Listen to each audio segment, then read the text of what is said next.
Now, as the month of September winds down, traders at Parthian Securities expect investors to trade cautiously, but telecommunication and banking stocks will still remain highly priced. Oluwaseun Dosunmu, a senior research associate at the firm, joins me for market updates.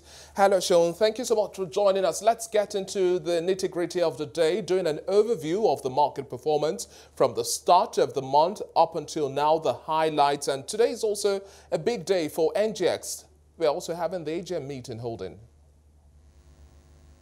Thank you so much, David. We've seen that the equities market has started to move in line with, the global trend.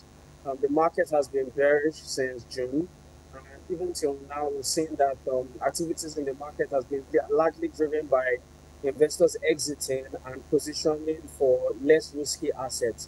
So the month is coming to an end. Also, the quarter is also coming to an end. We've seen that the performance for the quarter has actually been negative, down by 5.5%, compared to the last two quarters where we saw activities move by 9.9% for the first quarter and 10% for the second quarter. Going forward, we believe that investors will continue to take a cautious stand. Capital preservation will be at the forefront of investors' decision making. And now let's talk about the market sentiment we would likely also see play out in the month of October as well. We're still looking at cautious trade like you've made mention of, but telecom and then banking stocks, irrespective of the move we are seeing by the CBN, we'll still likely see those stocks highly priced. Wouldn't you say those are the most favorable? Oh, yes, because if you look at the market right now, you would see that investors' appetite are actually quite low. There's a risk-off environment. Investors are not really ready to take on much risk. But however, we've highlighted the telco and the banking sector as sectors that aggressive investors might still stick out their neck for. Reason being because of the dividend yield for the banking sector. We know that after the MPC meeting, whereby they hiked rates to 15.5%. It has the positive and the negative impact on the banking sector. I mean, the positive is that interest income will definitely increase. However, the negative is that due to the increase in the CRL, would see that that would put more pressure on banks' liquidity. Banks might start to scramble for funds to stay liquid. Nevertheless, we might see higher default risk in terms of non-performing loans and things like that. For the telco, we know that the 5G rollout is at the front burner. Nevertheless, investors will definitely position in that because now the telcos are now playing in the banking space.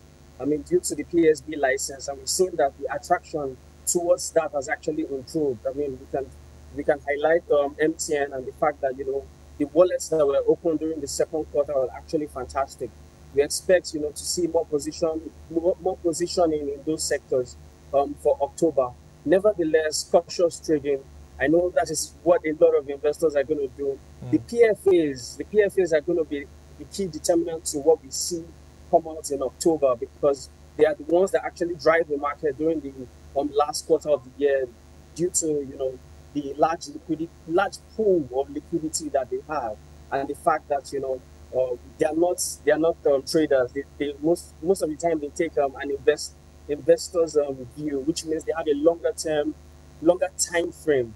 So if the PFAs tend to come into the market more, then we would actually see a lot of activities. That is not to say that the impact of the high interest rates would not play out in the market. It would definitely play out in the market.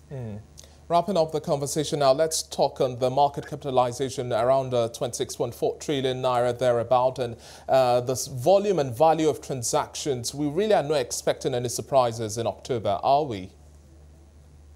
Not really. I mean, the value and volume of transactions have actually declined from July. We've seen that pattern over time, and obviously it's not surprising. Like I mentioned, the high interest rate environment has actually kept investors out of the market. They're jostling for, safer havens. So for volumes and values, that might actually remain muted. It actually depends on whether or not the PFAs are going to come into the market, because the environment, I mean, is already we already have the high interest rate environment, so that is really not good for the market. So the PFAs, or the institutional players, will actually determine the performance of the market in October and for the rest of the fourth quarter.